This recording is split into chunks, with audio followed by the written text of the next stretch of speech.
Well, hello folks, and welcome to another little episode of Real Country with Jeff and Melanie. I'm not going to make this a big video, but I am planning on things like this becoming a segment on this little YouTube channel we're trying to do. I once heard someone say every time an older person passes away, just a fountain of knowledge is gone forever. And another old saying is too fast old and too long to get to education. But that don't make sense right while I'm saying it, but listen to what I'm trying to tell you and maybe it will. This is a rose bush. This is what they call the knockout roses, real pretty. Many years ago, and whatever date I tell you, it would be a lie, so I'm just rough guessing. It's been at least 10 years that these rose bushes were bought and planted here in the front flower bed. And man, they have just went crazy. They bloom beautiful. They're the first thing to come out in spring, and they're one of the last to stop blooming. I mean, we have roses some year blooming Thanksgiving or later. And when I bought these, I bought probably 6 to 8 to put out here around the house. But this little batch right here, there's 2 or 3 right here, they just took off. And they're pretty much, I'd say 3/4 of the day, they're in full sun. Now they do catch the runoff from the rooftop when it rains. But except for when we first set them out, these roses they're not watered. I don't fertilize them. Really hadn't done nothing to them. And I also bought some at that time, gave to my mother, and she put them out at her house. Now my mother had a green thumb.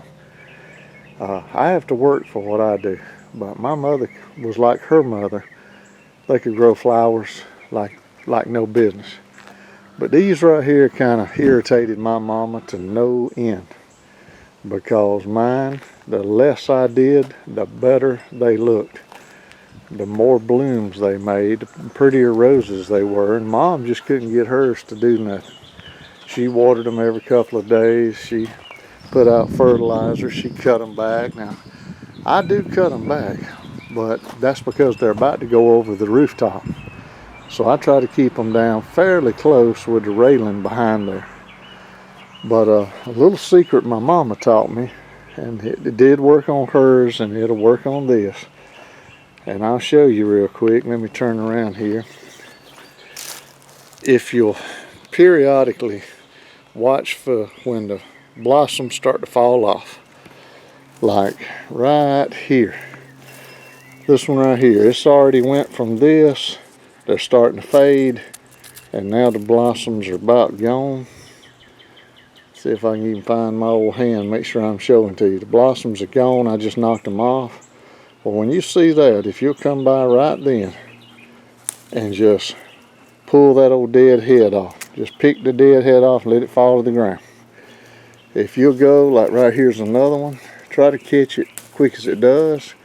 Mama called this deadheading.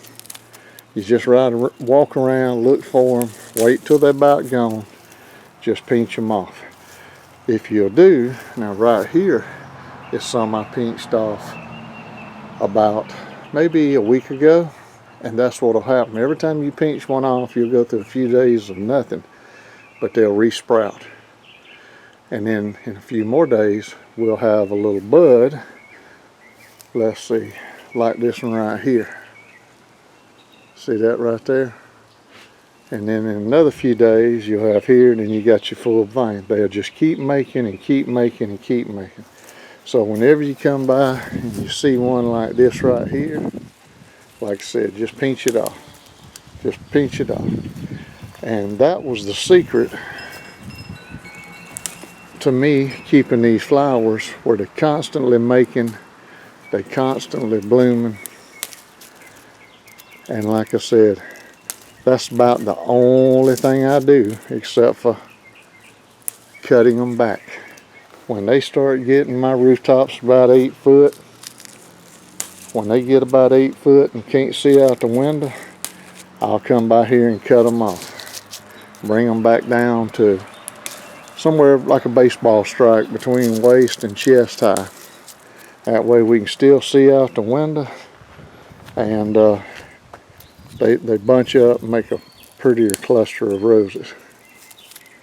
But that's all there is to it. That's just a little old hint, old-timey way to make your flowers last longer. And if it'll work on roses, other little blooming flowers, I'm sure it'll work on them too. But like I said, when you see one, just like I said, don't reach down and grab, thorns. That'd hurt your feelings. But just like I said, just grab it, pinch and pull, and they'll pop right off. But like I said, I hope you can see my ugly self and these roses behind me, because I'm looking straight in the sun. It's hard to tell. But from this point on, when I come across a little tidbit, a little helpful hint, anything to do with just normal country life, vegetable gardening, flower gardening, animals, we'll try to pass it on to you. And like I said, I don't know nothing. I'm not an expert at anything, and I'm definitely not good at anything. But like I've always heard, these are just things that all the old people used to know. And these are people that had to live off the land. Back in my mama's day, they grew up in the Depression. There wasn't extra money. They barely had food for the table. You had to farm it or hunt it or raise it, because it's a long way to the grocery store. And back then, I've heard it said, my daddy said it many times, a nickel was about the size of a Volkswagen. So if we can pass on and keep some of these old skills alive, we'll try our best to do it.